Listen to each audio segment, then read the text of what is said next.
민주당은 수해복구 총력 대응을 위해 특별 재난지역 선포와 재난안전 특별 교부금 지급을 신속하게 추진하겠다고 밝혔습니다. 국민의힘 지도부와 국회의원들은 집중호우로 큰 피해를 입은 충남 예산군 수해 지역을 찾아 봉사활동을 했습니다.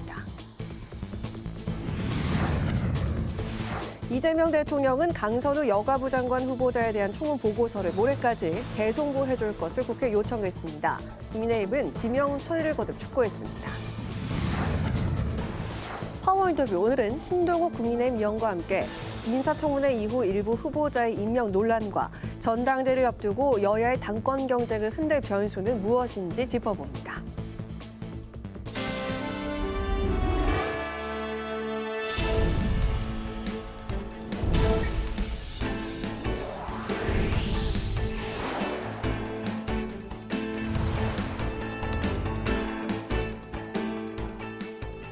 여러분 안녕하십니까? 7월 22일 화요일 국회 라이브 6 시작하겠습니다.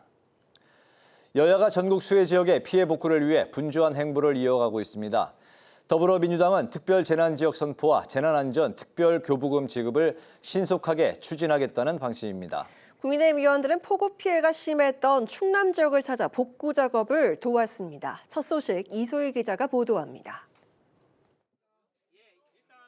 여야가 수해 지역의 신속한 복구를 위해 당력을 집중하고 있습니다. 어제 수해 복구 봉사활동에 나섰던 더불어민주당은 참혹했던 현장 상황을 언급하며 긴급 재난 상황에 비상하게 대응하겠다고 강조했습니다. 김병기 당대표 직무대행은 정부와 협력해 특별 재난지역 선포와 재난안전 특별 교부금의 지급을 서두르겠다고 밝혔습니다. 여러 상임위를 중심으로 수해 대책 마련과 농업재해대책법 등 관련 입법도 추진하겠다고 덧붙였습니다. 행정안전위원회, 농림축산식품해양수산위원회, 국토교통위원회 등을 중심으로 이재민의 의견을 청취하고 경청하고요. 실효성 높은 대책을 빠르게 마련하겠습니다. 재난 예방과 빠른 피해 복구를 지원하는 입법도 서두르겠습니다. 한편 국민의힘은 집중호우로 피해가 컸던 충남 예산을 찾아 수해 복구 활동에 동참했습니다. 원내대책회의 등 예정된 일정을 취소하고 40여 명의 의원들이 힘을 보탰습니다. 의원들은 흙이 묻은 가재도구를 연신 씻어내고 자재 등을 나르며 복구 활동에 구슬땀을 흘렸습니다. 조속히 이분들 수재를 입은 분들이 용기를 되찾고 일상으로 되돌아갈 수 있도록 우리 국민의힘에서는 국민과 함께 성원하고 계속 지원 활동을 벌이도록 하겠습니다. 전당대회를 앞둔 여야 당권 주자들도 수해 복구 지원에 참여하며 민심 잡기에 나섰습니다. 이번 주 내내 수해 현장을 찾았던 김문수 전 장관은 오늘 당 수해 복구 활동에 합류했고 안철수 의원도 충남 예산에서 피해 상황을 보고받았습니다. 더불어민주당 정청래 박찬대 의원도 전남 나주와 경남 산청 등 피해 현장을 찾아 수해 복구 지원에 주력했습니다. 국회 방송 이소희입니다. 갑질 논란이 제기된 강선우 여성가족부 장관 후보자 임명 문제를 놓고 여야 간 공방이 계속되고 있습니다. 이재명 대통령은 국회에 오는 24일까지 강 후보자 인사청문 경과 보고서 재송부를 요청했는데요. 민주당은 절차대로 처리한다는 방침이고 국민의힘은 지명 철회를 촉구했습니다. 오다힌 기자의 보도입니다. 이 대통령이 강선우 여가부 장관 후보자에 대한 인사청문 보고서를 오는 24일까지 다시 송부해달라고 국회에 요청했습니다. 강 후보자와 함께 경과보고서 채택 시한을 넘긴 안규백 국방부 장관 후보자, 권오을 국가보훈부 장관 후보자, 그리고 정동영 통일부 장관 후보자에 대해서도 재송부를 요청했습니다. 재송부 기한 내에 국회가 청문 보고서를 채택하지 않더라도 대통령은 장관 후보자를 임명할 수 있습니다. 이르면 오는 25일 4명 후보자의 임명이 단행될 수 있다는 관측이 나옵니다. 민주당은 각 상임위에서 절차대로 처리하겠다는 방침입니다. 여당 내에선 강선우 후보자를 옹호하는 발언도 나왔습니다. 부자진과 의원은 동지적 관점도 있거든요. 식구 같은 개념이 있어요. 강선우 후보는 보좌진 갑질이라는 이런 의혹이 있기는 하지만 또 그렇지 않다는 보좌진의 증언도 또 있었고 충분히 사과도 했고. 국민의힘은 보좌진에게 사적인 심부름을 시키는 갑질 행태를 정당화하고 있다고 맹비난했습니다. 또 현역 의원인 강 후보자에게만 유독 관대하다면서 지명 철회를 거듭 주장했습니다. 국민적인 상식에 맞지 않았을 경우에 그 인사는 오만과 독선으로 비춰질 수밖에 없고 불통 정부라는 것을 자인하는 결과밖에 되지 않을 것입니다. 한편 윤 전 대통령의 비상계엄을 옹호해 논란이 불거진 강준욱 대통령실 국민통합비서관은 잦은 사퇴했습니다. 여당은 후임 비서관에 이재명 정부 철학과 맞는 인물이 임명되길 바란다고 밝혔고, 야당은 대통령실 인사검증 시스템에 문제가 있다고 비판했습니다. 국회방송 오다인입니다. 국회 법사위가 AI 교과서를 교과서가 아닌 교육자료로 바꾸는 법안을 통과시켰습니다. 지난 정부에서 제2요구권을 행사했던 농업4법 가운데 농업재해대책법과 보험법 개정안도 법사위 문턱을 넘었습니다. 한규미 기자가 전합니다. 국회 법제사법위원회는 전체 회의를 열고 AI 교과서의 법적 지위를 교육자료로 규정하는 초중등 교육법을 처리했습니다. 교과서는 모든 학교가 의무적으로 도입해야 하지만 교육자료는 학교장 재량에 따라 도입할 수 있습니다. 국민의힘은 AI 교과서 정책을 바로 폐기하지 않고 유예 기간을 마련해 현장의 혼란을 줄여야 한다고 주장했습니다. 또 AI 교과서를 교육자료로 강등할 경우 국가 예산 지원에 한계가 있어 교육의 불평등을 불러올 수 있다고 비판했습니다. 교과서는 무상이 확실하지만 교육자료 경우는 아직 정해진 것도 아니고 디지털 AI 관련해서 다 평등하게 잘 교육을 받아야 되는 환경을 만들어줘야 되는데, 민주당은 현장에서 AI 교과서 도입을 반대하는 목소리가 크다고 강조했습니다. 특히 윤 정부에서 정책을 무리하게 추진해 현장에 혼란을 불러왔고 이제 바로잡아야 한다고 주장했습니다. 갑자기 정책이 바뀌거나 한 게 아니라 근본적으로 아무런 검증 없이 윤석열 정부에서 그냥 밀어붙였던 거 아닙니까? 교사들도 제대로 연수도 못 받았는데 당장 AI 디지털 교과서를 쓰라고 하니까. 법사위는 지난 정부에서 제2요구권을 행사했던 농업4법 가운데 개정안 2개를 통과시켰습니다. 일정 규모 이상 자연재해 피해에 대해 보험료 할증을 적용하지 않도록 한 농업재해보험법 개정안과 농가가 재해 발생 전 투입한 생산비를 정부가 보전할 수 있도록 한 농업재해대책법 개정안이 처리됐습니다. 한편 법사위는 오영준 헌법재판관 후보자에 대한 인사청문 경과보고서를 여야 합의로 채택했습니다. 대통령 몫으로 지명된 오 후보자는 국회 본회의 표결 없이 임명됩니다. 국회방송 한규미입니다. 기업 이사의 충실 의무 대상을 일반 주주로 확대하는 상법 개정안이 지난 15일 공포됐습니다. 여당은 2차 상법 개정에도 속도를 내고 있습니다. 하지만 국민의힘은 과도한 규제라면서 후속 입법에 반대하고 있습니다. 김지수 기자입니다. 더불어민주당이 집중투표제 도입 등 2차 상법 개정을 조속히 추진하겠다고 밝혔습니다. 민주당은 집중투표제가 상법에 규정돼 있지만 회사의 정관을 통해 이를 배제할 수 있다며 법을 개정해야 한다고 강조했습니다. 감사위원 분리 선출 제도도 확대한다는 계획입니다. 경영진을 감시하라고 있는 조직 아닙니까? 그런데 이것이 대주주, 지배주주에 의해서 다 장악되어 버린다면 제대로 감시할 수 있겠습니까? 현재 감사위원 중 한 명은 대주주가 뽑은 이사들 중에서 선출하지 않고 있는데 그 수를 확대하겠다는 겁니다. 국민의힘은 과도한 규제로 인해 부작용이 생길 수 있다고 주장하고 있습니다. 외국인 헤지펀드들 2-3명이 마음먹고 집중투표제나 이런 것들을 결합해서 이사를 선임하고자 하려면 기존의 1대 주주보다 외국인 헤지펀드들이 훨씬 유리한 구도 하에서 새로운 규제가 오히려 적대적 인수합병의 수단으로 악용될 소지가 있다는 겁니다. 소액주주를 보호하는 것에 대한 부작용도 우려했습니다. 단기 차익에만 관심 있는 소액주주들에게는 장기적인 관점에서 단기적으로 손해나는 회사의 투자에 대해서 별로 동의하기 어려울 거라는 생각이 듭니다. 민주당은 소액주주의 영향력을 키워 기업 운영의 투명성을 확보해야 한다는 입장입니다.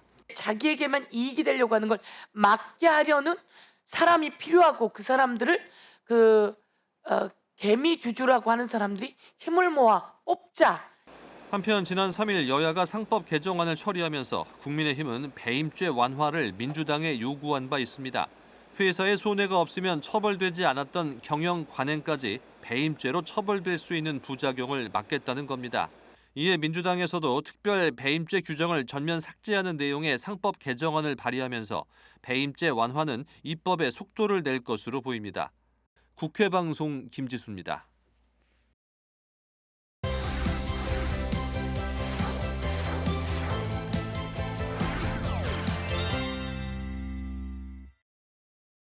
네, 오늘 이슈픽 서완한 개건 기자와 함께 최근 민주당 내에서 반발이 나온 강준욱 대통령실 비서관 인사 이야기부터 하겠습니다. 서 기자, 어서 오십시오. 네, 안녕하십니까. 방금 그 리포터에서도 이제 봤습니다만 결국 오늘 오전에 대통령실에서는 자진 사퇴 형식으로 강준욱 비서관 논란을 정리를 했네요. 네, 그렇습니다. 이 저서에서 윤석열 전 대통령의 비상계엄 선포를 옹호해서 논란이 됐던 이 강준욱 대통령실 국민통합비서관이 자진 사퇴했다라고 오늘 오전 대통령실이 밝혔습니다. 지난 주말에만 해도요, 이 강 비서관은 사과문을 내고 대통령실에서도 임명을 유지하겠다라면서 수습에 나섰었지만 그 뒤에도 여권 반발이 거세지면서 대통령실에서 결국 조치에 나선 것으로 풀이가 됩니다.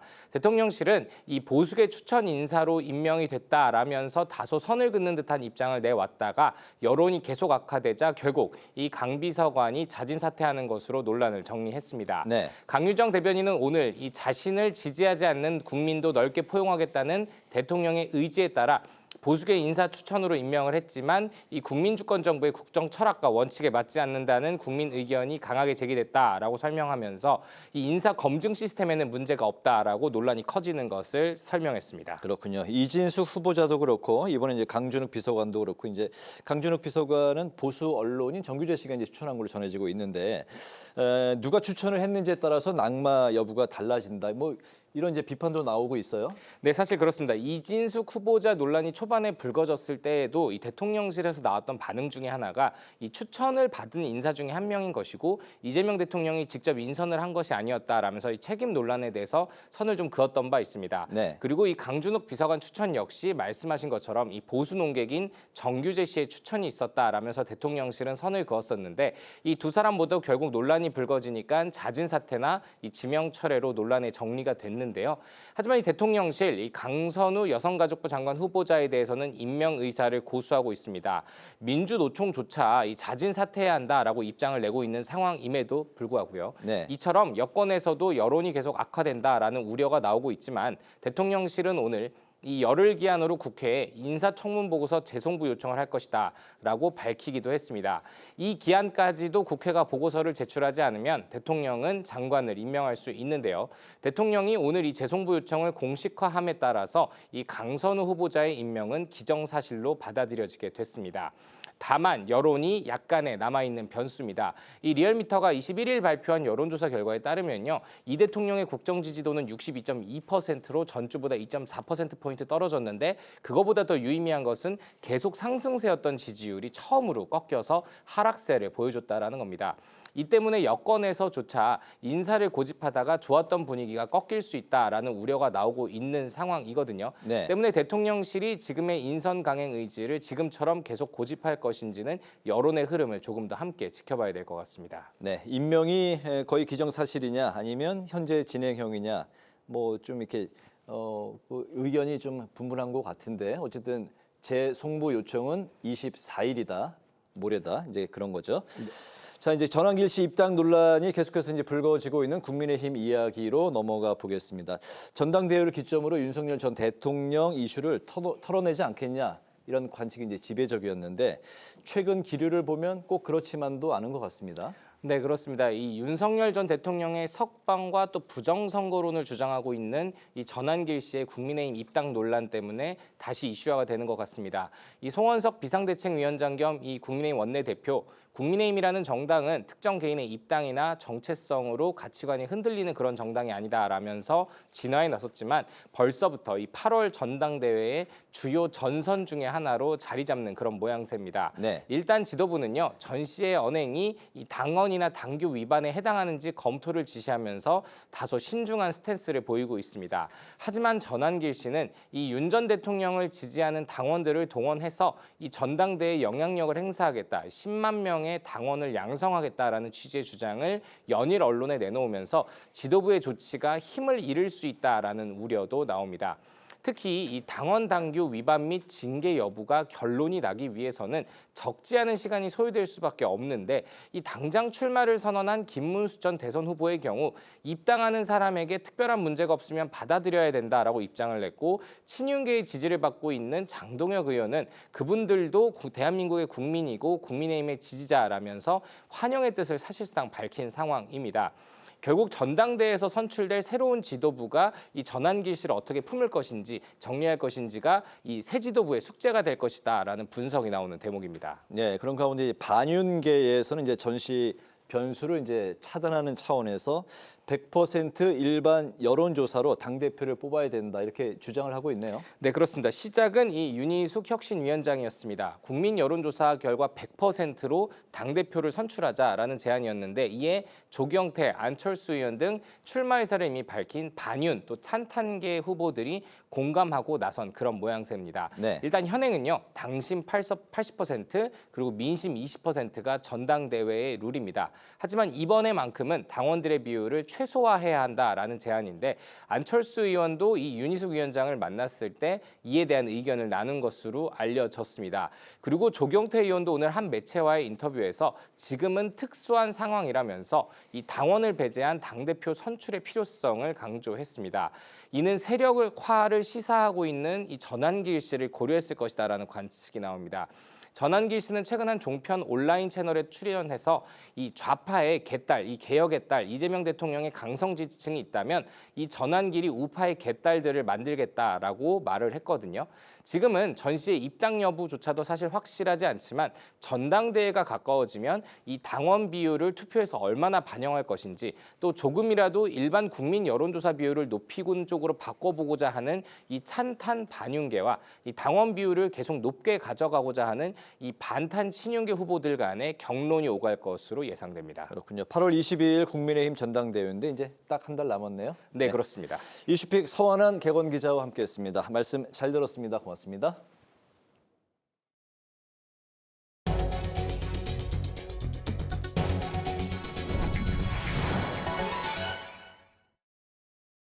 국회 문화체육관광위원회는 오는 29일 최희영 문화체육관광부 장관 후보자에 대한 인사청문회를 실시하기로 했습니다.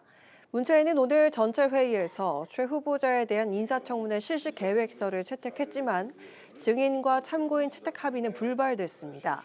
여야는 증인과 참고인이 없는 만큼 충분한 정책 역량 검증을 위해 자료를 적극적으로 제출해달라고 최 후보자에게 당부했습니다. 국회가 김상환 헌법재판소장 후보자와 임광연 국세청장 후보자에 대한 인사청문 경과 보고서를 채택했습니다. 국회 인사청문특위와 기획재정위원회는 오늘 각각 전체 회의를 열고 청문 경과 보고서와 임명 동의안 심사 경과 보고서를 여야 합의로 통과시켰습니다. 국회 동의가 필요한 김상환 헌법재판소장 후보자의 경과 보고서는 이르면 내일 본회의에서 표결이 이뤄질 예정이고, 임광연 국세청장 후보자는 대통령의 임명 재가를 받으면 공식 취임합니다. 더불어민주당은 국민의힘에 이번 주 안에 민생 공통공약 추진협의회를 열고 법안 추진을 논의하자고 제안했습니다. 진성준 정책위 의장은 원내대책회의에서 지난주 국민의힘에 7월 임시국회에서 처리가 가능한 여야 민생 공통공약 법안 11건을 전달했다고 밝혔습니다. 진 정책위 의장은 이미 지난 대선에서 양당이 국민께 약속해 이견이 없는 법안인 만큼 7월 국회에서 통과시킬 수 있을 것이라 강조했습니다. 국민의힘은 국가정보원이 대북방송을 전면 중단한 것이 조급한 유화책이자 김정은 정권을 향한 이재명 정부의 일방적 저자세 대북 정책의 결정판이라고 비판했습니다. 곽규택 수석 대변인은 논평을 통해 이재명 정부는 50년 넘게 이어진 심리적 안보 자산을 스스로 폐기하고 북한 주민에게 진실을 알리는 유일한 통로를 차단했다고 지적했습니다. 곽 대변인은 김정은 정권이 진짜 두려워하는 것은 진실이라면서 대북 방송의 즉각적인 재개를 정부에 촉구했습니다.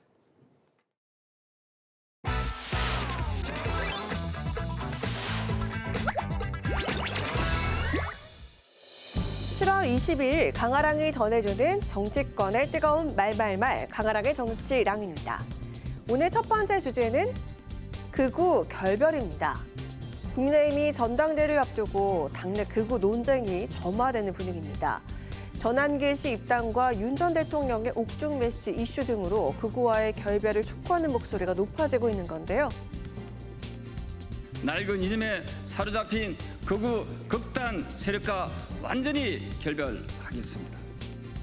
극단과의 절연, 비정상에서 정상으로의 회귀는 지금 이 순간부터 시작되어야 합니다.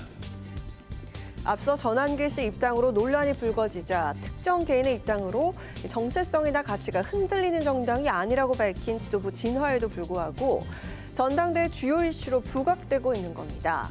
전 씨가 윤석열 전 대통령을 지지하는 당원들을 동원해 전당대회 영향력을 행사하겠다는 취지의 주장을 연일 내놓으면서 지도부가 전 씨 언행의 당원 당규 위반 및 징계 여부에 대한 검토를 지시한 상황이기도 한데요.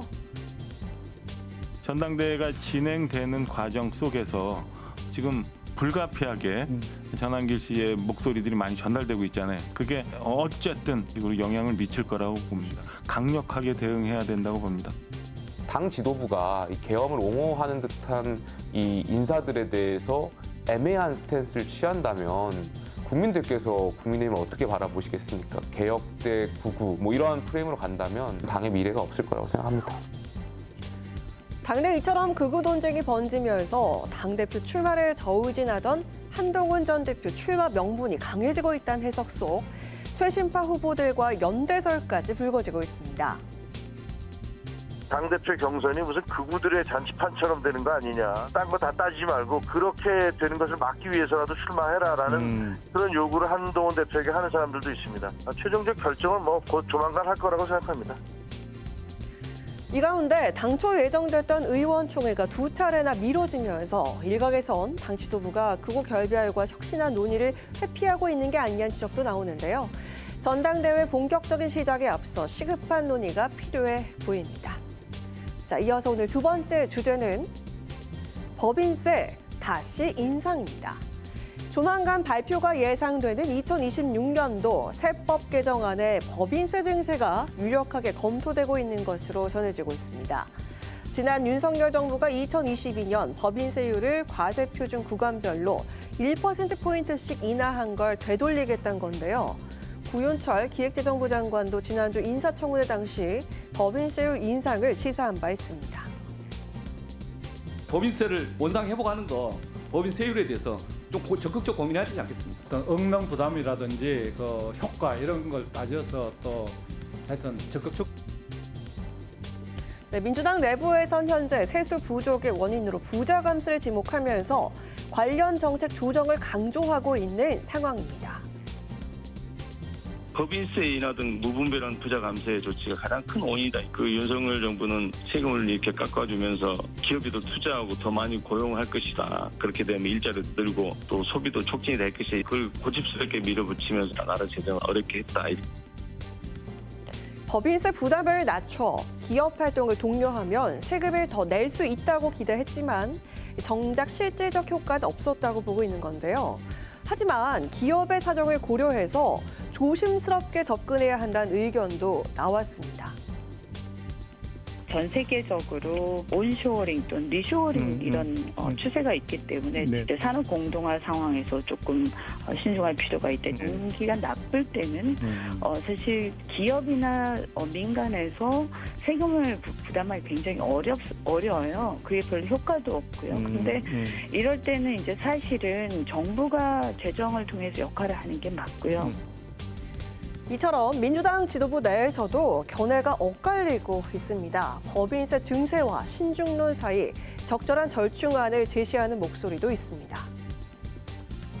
윤석열 정부에서 자행했던 무분별한 감세를 다시 조정, 원상회복해야 한다라는 말이 좀 더 맞을 것 같고요. 부자감세 전면 이 조정을 통해서 다시 우리 세입 구조에 대한 고민들을 제대로 해야 된다. 그렇지만 너무 서둘러서 강행해서는 안 된다고 생각합니다.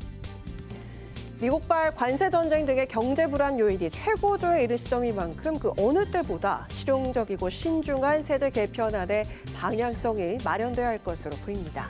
지금까지 강은하의 정치랑이었습니다.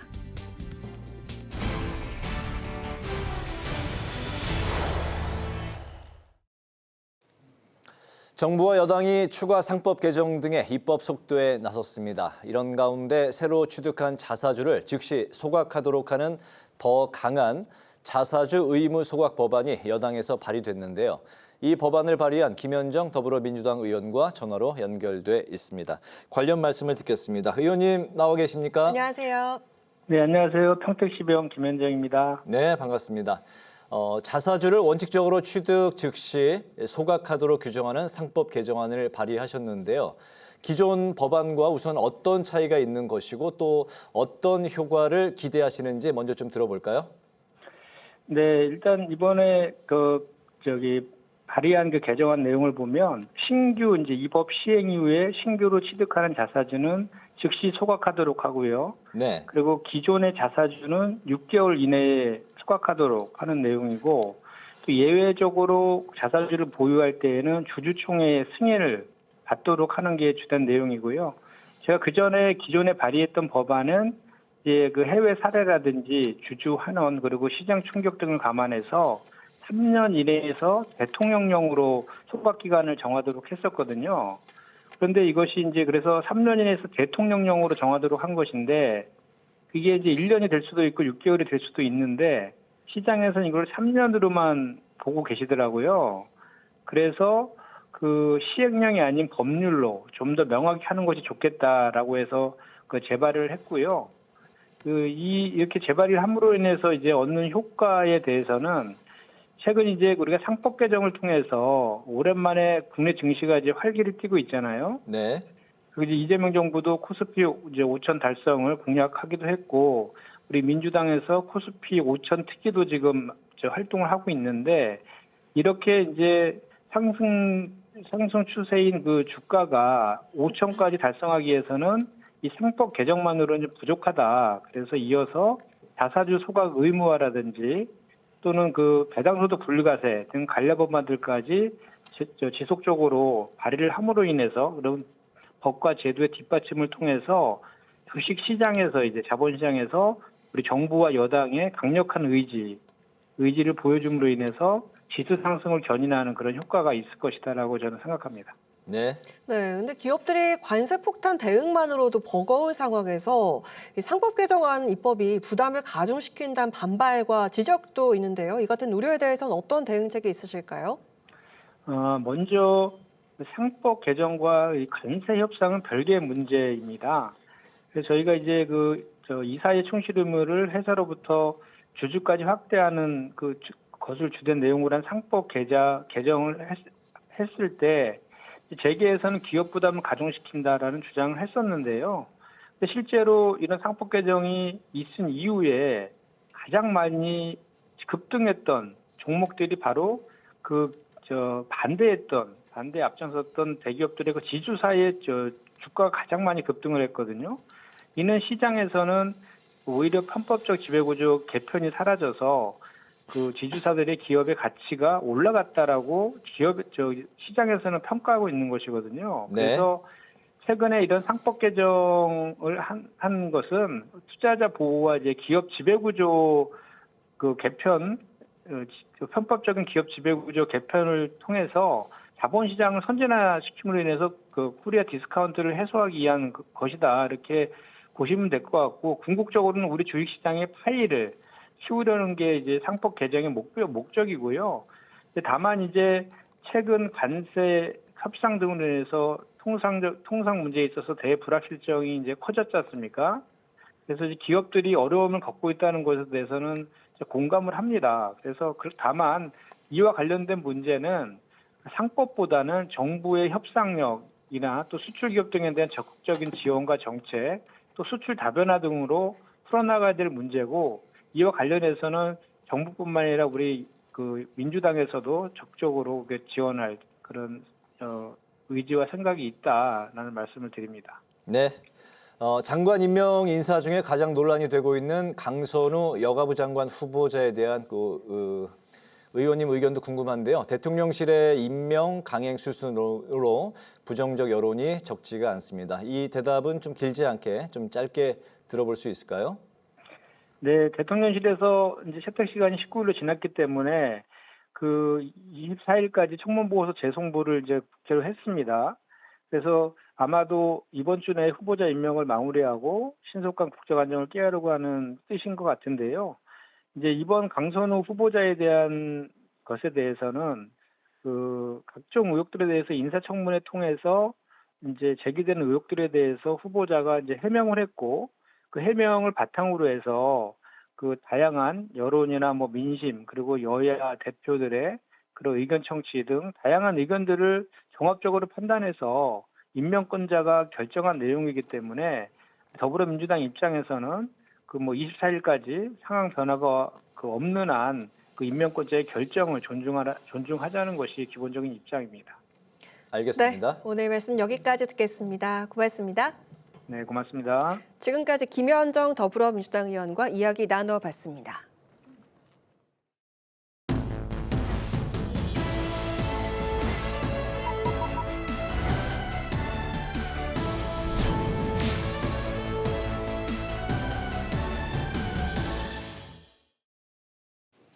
네, 정치 현안에 대한 입장과 해법을 국회의원에게 직접 들어보는 파워 인터뷰. 오늘은 국민의힘 신동욱 의원과 함께 이재명 정부의 일부 인사 논란과 또 전당대회를 앞두고 치열해진 여야의 당권 경쟁 구도를 짚어보겠습니다. 의원님 반갑습니다. 안녕하세요. 오랜만입니다. 네, 예. 작년에 이제 2차례 나오셨고 올해 이제 처음 나오셨는데 요즘 즐거운 얘기를 해드릴 게 없어서 방송 나오기가 좀 어렵습니다. 예. 네, 요즘에 일단 근황부터 좀 짧게 들어볼까요? 어떻게 지내십니까? 저는 이제 1년 동안 여러 차례 이제 당 수석 대변인을 했는데 네. 지금 뭐 어쨌든 대선 이후에는 조금 당도 그렇고 저도 그렇고 어쨌든 재충전하고 또 국민분들이 저희 당에 대해서 실망하신 게 많고 해서 이런 부분들을 어떻게 하면 좀 저희 당이 다시 재건할 수 있는 좀 반전의 계기를 마련할 수 있을까 뭐 그런 고민들을 개인적으로 하고 있는데 뭐 여전히 잘 해결이 안 되네요. 전당대회도 이제 뭐 얼마 남지 않았고 그렇습니다. 그렇군요. 이제 그 이야기를 좀 본격적으로 좀 풀어볼까 합니다. 예. 오늘 그 강준욱 대통령실 국민통합비서관이 이제 자진 사퇴했습니다. 대통령실에 이제 의중이 담긴 것으로 전해지고 있는 가운데 논란 이틀 만에 자진 사퇴한 배경, 의원님 좀 어떻게 읽으실까요? 저는 뭐 이게 자진 사퇴라는 표현이 이제 대통령실에서는 입장에 변화가 없는데 자진 사퇴로 마무리한다 이제 이렇게 받아들였는데 이분이 왜 여기를 가게 됐는지부터도 사실은 좀 굉장히 잘 이해는 잘 되지 않습니다. 뭐 이분이 했다는 여러 가지 발언들은 뭐 진영의 문제를 떠나서 네. 이분이 이제 국민통합 관련된 비서관을 이제 하게 됐잖아요. 근데 발언이 굉장히 강하시더라고요. 그래서 저희가 만약에 기용을 하더라도 좀 부담스러운 분인데 정규재 주필이 이제 추천을 했다라고 알려져 있는데 왜 추천했는지 또 아마 뭐 다 드러나 있는 뭐 저작물이라든지 이런 데 표현들이기 때문에 몰랐다 이렇게 말씀하시기는 어려울 거예요. 아마 다 알고 데려갔는데 네. 조금 저도 사실 좀 납득이 잘 되지는 않습니다. 뭐 저희 쪽의 의견을 좀 반영하겠다 이런 취지에서 통합에 뭐 맞는 뭐 이런 인사라고 생각했으면 훨씬 더 좋은 분이 많은데 네. 왜 하필 이분 모시고 갔는지 뭐 이력도 보니까 이제 공학을 하신 교수님이시고 저희로서는 그 과정 전반이 그냥 정규재 전 주필님이 추천을 했다는 것도 외에 어떻게 이런 상황이 생기지 좀 납득은 좀 안 가긴 합니다. 예. 그렇게 보셨군요. 예. 네, 이런 가운데 대통령실은 강선우 여가부 장관 후보자에 대한 임명 의지를 계속 강행하고 있는데 그리고 강 후보자는 야당과 민주당 보좌진 협의회로부터 사퇴 요구를 받았습니다. 이럼에도 불구하고 여당 측에서는 더 이상 지금 발목 잡기를 하면 안 된다 이렇게 나오고 있거든요. 그럼에도 강행이 된다면 국민의힘 측에서는 좀 어떤 대응책이 있습니까? 뭐 강행을 하시면 방법은 없는데 이거를 발목 잡기라고 하는 건 저희가 받아들이기 어렵습니다. 뭐 다들 잘 아시는 것처럼 이게 이제 그 사회적 약자에 대한 일종의 갑질이 워낙 국민 정서에 반하는 행동들을 많이 하셨기 때문에 이 정도를 반대하는 거를 발목 잡기라고 표현하시면 아까 제가 그 누굽니까 저 강준욱 비서관도 참 납득하기 어렵다 그랬는데 왜 이 강선우 의원, 강선우 후보자를 이렇게 미련을 가지고 있는지 저희로서는 정말 납득하기 어렵습니다. 저희로서야 뭐 이렇게 고집을 부려주면 이재명 정부가 첫 번째 인사의 첫 단추부터 잘못 깨는 셈이 되기 때문에 저희는 반사이익이 있을 거라고 생각합니다만 그러나 저희 반사이익이 있다고 하더라도 한나라의 장관 아닙니까? 네. 여성 가족 정책을 총괄하셔야 되는 분이 이렇게 출발도 하기 전에 뭐 다른 문제도 아니고 정말 그 부처의 핵심적인 업무와 관련돼 있는 도덕적 결함을 가진 분이 하면 실제로 앞으로 장관이 되더라도 일하기 어렵다고 봐야죠. 그래서 이런 분을 왜 이렇게 두둔을 할까? 오늘은 뭐 또 아마 대통령실에서 그냥 갈 것 같은 분위기가 감지가 되니까 네. 정말 여러분들이 나서서 정말로 2차 가해라고밖에는 표현할 수 없는 뭐 일종의 지난번에 얘기한 것처럼 그 보좌관이 이상하고 보좌관과 의원의 관계라는 것은 뭐 일정 부분 그런 것이 있을 수가 있는데 너무 유난스럽다 뭐 꼭 그렇게만 볼 것 아니다라는 식의 이를테면 변명 그 방어가 민주당 안에서도 지금 여러분이 하시던데 정말 이렇게 하시는 건 아니죠. 이거는 제가 보기에는 아닌 것 같습니다. 예, 그래서 방법은 없습니다만 그러나 이런 분을 장관으로 쓰는 것은 저희로서는 장관으로 인정하기는 어렵죠. 예, 예. 24일까지 국회에 재송부 요청을 했다는 거는 거의 뭐 임명으로 고민하는 가겠다는 거죠. 수순은 모양새는 취하는 것 같지만 재송부 요청을 했다는 걸로 봐서는 임명을 하는 과정으로 저희는 볼 수밖에 없는 거죠. 예, 예. 여기서 뭐 또 다른 뭐 큰 문제가 그 이틀 사이에 불거지면 이제 그것을 빌미로 이제 다 뭐 이렇게 정리할 수도 있겠습니다만 저는 이게 임명을 한다고 하더라도 그냥 끝날까요? 이게 저희 당의 공세라면 또 그럴 수가 있는데 지금 이 문제는 민주당에서 오히려 제기한 문제고 민주당의 보좌진들이 누구보다도 이분은 안 된다라고 좀 얘기를 하는 부분들이잖아요. 이런 부분들은 겸허하게 받아들일 줄 알아야죠. 예, 알겠습니다. 그냥 가면 계속 문제될 것 같다는 생각이. 여당에서는 이제 강선우 후보자가 이제 쟁점이라면 이제 야당 이제 국민의힘 입장에서는 전당대회 이제 한 달 남겨두고 있는데 전환길 씨가 이제 또 쟁점으로 떠오른 상황인 것 같습니다. 지도부가 이제 전 씨의 언행에 문제가 있는지 당원 당규에 의거해서 이제 처리하겠다 입장을 밝혔는데 전 씨가 10만 당원을 양성해서 당내 영향력을 행사하겠다. 이렇게 이제 입장을 밝혔습니다. 전 씨 입당 논란과 또 전 씨의 당내 영향력 행사 뭐 발언 이 부분 좀 어떻게 해석하실까요? 이제 전당대회를 앞두고 있기 때문에 사실 굉장히 미묘한 부분이긴 합니다. 그런데 저는 다만 이제 좀 분리해서 생각할 필요가 있는 거죠. 전환길 씨라는 분이 그럼 국민의힘에 입당할 수 없는 사람이냐라는 부분. 뭐 자연인이기 때문에 당의 지도부의 입장도 그런 것 같아요. 이분이 그냥 입당한 사실을 몰랐고 이제 최근에 알게 됐다는데 다만 이분이 워낙 영향력이 큰 일종의 정치적 셀럽이 돼 있기 때문에 이분의 발언 가운데 저희 당이 전면적으로 저희 당의 입장을 수용하기 어려운 부분들이 굉장히 많이 있습니다. 실제로. 그래서 뭐 이분이 10만 명을 입당을 시키든 20만 명을 입당을 시키든 저희가 그거 하지 말아라고 할 수는 없는 것이고요. 다만 저는 뭐 이분이 그런 점에서 이제 막 입당을 하셔가지고 저희 당의 뭐 기본적인 어떤 그 운영의 논리 이런 부분들에 대해서 너무 좀 혼선을 초래하는 발언이나 이런 부분들은 좀 자제하시는 것이 맞다. 그렇다고 해서 전환길 씨를 누가 저희가 이제 일부 주자들은 또 이제 이 부분에 대해서 결별해라 이제 이런 말씀을 하시는데 저는 뭐 개인적으로는 그렇습니다.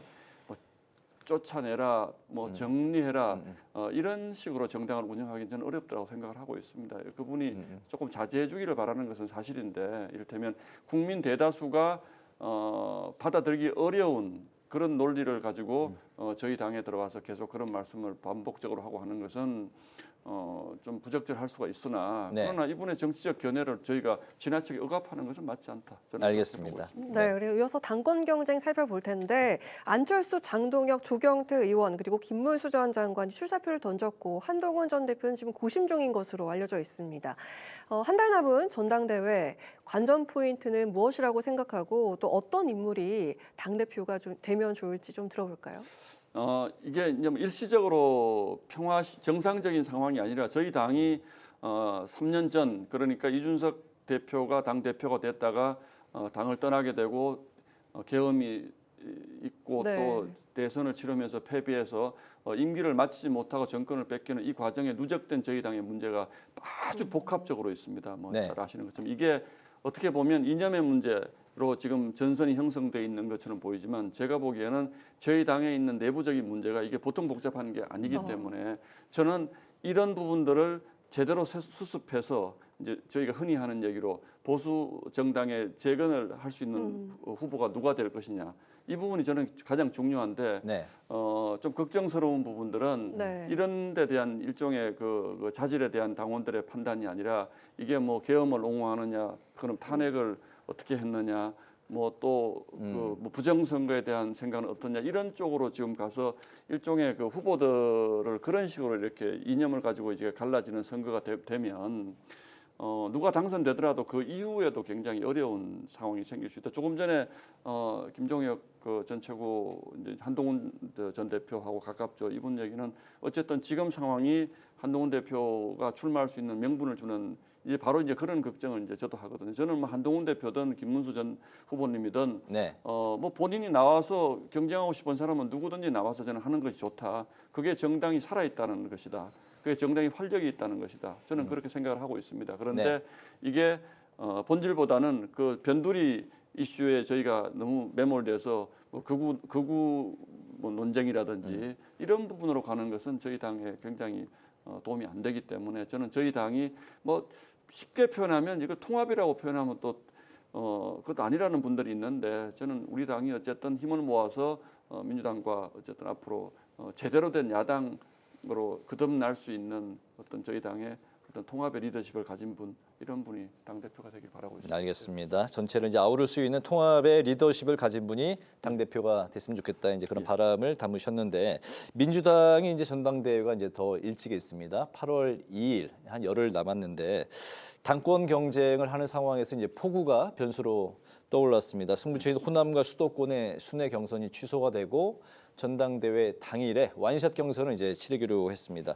초반에 이제 정청래 후보가 치고 나가는 그런 상황이었는데 어떤 후보가 되는 게 여당 입장에서는 바람직하다고 생각하실까요? 글쎄 저는 이제 지금 의외로 정청래 후보가 그 표가 좀 네. 많이 얻었더라고요. 그래서 저희가 생각하기에는 정청래 의원님이 좀 부정적 이미지가 좀 있는 분이어서 뭐 저희가 나쁠 건 없다 이런 표현도 하지만 그러나 저는 지금은 정치 전반의 위기라고 생각을 합니다. 저희 당도 재건을 해야 되겠지만 사실 민주당도 결코 지금 당의 운영이라든지 이런 것들이 바람직스러운 모습은 아니다. 그래서 정치를 복원하는 리더가 여야에 저는 뽑혀야 된다고 생각을 합니다. 그래서 정청래 의원님이 적합한지 박찬대 의원님이 적합한지는 잘 모르겠는데 그건 뭐 국민들이 판단하실 텐데 네. 이 정치를 너무 극단으로 몰고 가고 정치를 너무 정쟁으로 몰고 가고 정치를 너무 싸움으로 몰고 가고 이런 분들이 앞으로 3년 남은 22대 국회의 여야의 리더가 되면 정말 저는 우리 정치가 희망이 없다. 그래서 뭐 누가 되시든지 간에 민주당도 좀 그런 뭐 상생의 리더십이라 그럴까요? 또 그 대화의 리더십이랄까? 네. 또는 의회주의자랄까? 뭐 이런 분이 조금 여야 지도자가 돼서 우리가 정치를 좀 복원할 수 있는 계기가 마련됐으면 좋겠다. 여야 뭐 어느 곳 할 거든. 알겠습니다. 네. 네, 그 지난주에 찾아온 폭우로 많은 피해가 있었던 곳이 경남 산척인데요. 이 대통령이 어제 산척을 찾았습니다. 재난안전관리 특별교부세를 신속하게 지원해야 한다 이렇게 강조를 했고요. 또 세종시의 급류 실종 사고에 대해서는 공직자의 그 해이나 잘못이 발견되면 엄정하게 책임을 묻겠다 이렇게 이야기를 했는데 이 대통령의 현장 방문에 대해서 좀 어떻게 보셨나요? 뭐 당연한 말씀이고요. 이게 지금 기후 변화 문제도 있고 특히 이제 산청은 화재가 어마어마하게 큰 화재가 나서 지금 엎친 데 덮친 격으로 지금 우리 이재민들이 정말 큰 고통을 겪고 계신데 이런 부분들에 대해서는 정말 신속하게 정치가 뭐 특별 재난 지역 선포도 해드리고 또 재정 지원 이게 뭐 피해가 굉장히 크다 그래요. 그리고 날씨 지금 폭염 속에 지금 주민들이 지금 뭐 어디 갈 데도 없고 지금 이런 상황으로 저희가 알고 있는데 이거는 뭐 여야가 있을 수 없지 않겠습니까? 그리고 뭐 공직자들도 이럴 때는 정말 정신 바짝 차리고 하여튼 그 주민들이 빨리 일상으로 돌아갈 수 있게 도와드려야 되는데 저희 당도 오늘 그 예산에 이제 저는 오늘 국회 상임위도 있고 또 다른 일정들이 있어서 사실은 불가피하게 못 갔는데 저희 당 지도부가 전부 이제 예산에서 이제 수해 복구 이제 돕고 계시는데 네. 정말 우리 저 피해 입으신 분들 정말 빨리 좀 저희가 정치가 이럴 때만이라도 싸우지 말고 눈물을 좀 닦아줬으면 좋겠다 이런 생각이 듭니다. 예. 네. 저기 이제 제가 초반에 오늘 저희 이제 그 뉴스 프로그램의 세 번째 출연이라고 말씀을 드렸습니다. 첫 번째 출연하셨을 때 품격의 언어가 실현되는 그런 정치를 하고 싶다 포부를 밝히셨고 두 번째 출연하셨을 때 그런 정치가 현실 정치에서는 어렵다는 걸 체감했다 말씀을 하셨습니다. 이제 또 한 7, 8개월이 또 이제 흘러서 출연을 하셨는데 어쨌든 이제 국회에 입성하신 후에 국민의힘 수석 대변인으로 초반부터 쭉 역할을 하셨고 국회 이제 기재위에서 최근에 이제 법사위로 옮기셨어요. 예. 지역구 서초구 의뢰에서도 이제 활약을 하고 계십니다. 남은 임기 동안 당내에서 좀 어떤 역할을 하고 싶고 전체적으로 대한민국에서 어떤 정치를 구현하고 싶으십니까? 질문이 너무 좀 거창한가요? 제가 나올 때마다 품격 있게 정치하라고 자꾸 말씀을 하셔서 저도 네. 굉장히 책임감을 많이 유난히 느끼고 그 부분을 있고 좀 지켜보고 있습니다. 뭐 그렇습니다. 실제로 해보니까 꼭 이렇게 우아하게만 할 수 없는 게 정치고 다소 거칠더라도 또 국민들이 원하는 뭔가를 또 저희 지지자들이 원하는 뭔가를 이뤄낼 수 있는 정치 이제 이것도 굉장히 중요한 것 같다는 생각이 좀 들고요. 그래서 네. 지난 1년 동안 사실 굉장히 어쨌든 여야 정쟁의 전선에서 있었기 때문에 저도 뭐 이게 내가 지금 잘하고 있는 것인가 이런 성찰도 지금 좀 하고 있습니다. 그래서 그러나 뭐 다시 한번 말씀드리지만 제가 말씀드린 것처럼 의회는 국민들이 나 대신에 여러분들이 가서 나라를 발전시켜 달라고 위임한 권력이기 때문에 절대로 이 권력이 나의 것이 아니다라는 생각을 잊어서는 안 될 것 같고 이번에 뭐 좀 그렇습니다만 어쨌든 우리 여성부 장관 후보자님도 그 일종의 이제 갑질 논란이 있는 부분들도 자칫 잘못하면 권력을 가진 사람들이 그 권력이 나의 것이다라고 생각할 굉장히 좋은 곳인 것 같아요 여기가. 그래서 네. 그런 부분들 정말 다시 한번 마음가짐을 네. 새롭게 하는 그런 계기로 저희 당도 또 거듭나야 된다 이런 생각을 하고 요즘 좀 뭔가 좀 생각을 가다듬고 있습니다. 몇 개월 뒤에 다시 한번 와서 말씀드리겠습니다. 지금은 생각을 가다듬는 중이시고 예. 이제 몇 개월 지난 후에 출연하실 때는 그 생각을 정리해서 네. 말씀을 하시겠다는 거죠. 예, 왜냐하면 네. 너무 죄송스러운 게 많아서 정치가 가장 죄송스러운 게 어떤 건지 희망을 드려야죠 국민들에게. 국회를 바라보면서 우리나라가 저 사람들 때문에 우리가 희망이 있고 미래가 있다라는 희망의 정치를 해야 되는데 정말 요즘 어디 가면 야단 맞기 바쁘거든요. 네. 우리 카메라 감독님도 좀 잘해 저희 SBS 저하고 같이 일하시는 선배님이신데 네, 네. 딱 들어오자마자 좀 잘해 그러시잖아요. 그게 얼마나 부끄러운 일입니까? 열심히 해보겠습니다. 그러셨군요. 보통 때 덕담을 많이 하시는 분인데. 너무 인격이 훌륭하신 분인데 제가 평생 가장 센 말을 들었습니다. 알겠습니다. 이게 정치 현장에서는 이제 많이 좀 요새 표정이 좀 굳어 있는 모습을 봤는데 그래도 오랜만에 뵀는데 여전히 좀 부드러운 모습들을 봐서 다행이다 생각이 듭니다. 편안한 마음으로 방송했습니다. 네, 감사합니다. 이제 마무리를 하겠습니다. 오늘 파워 인터뷰 오늘은 국민의힘 신동욱 의원을 모시고 말씀을 들었습니다. 수개월 후를 또 기다려 보겠습니다. 오늘 말씀 고맙습니다. 고맙습니다. 감사합니다. 오늘 국회 라이브 6 여기까지입니다. 시청해주신 여러분 고맙습니다.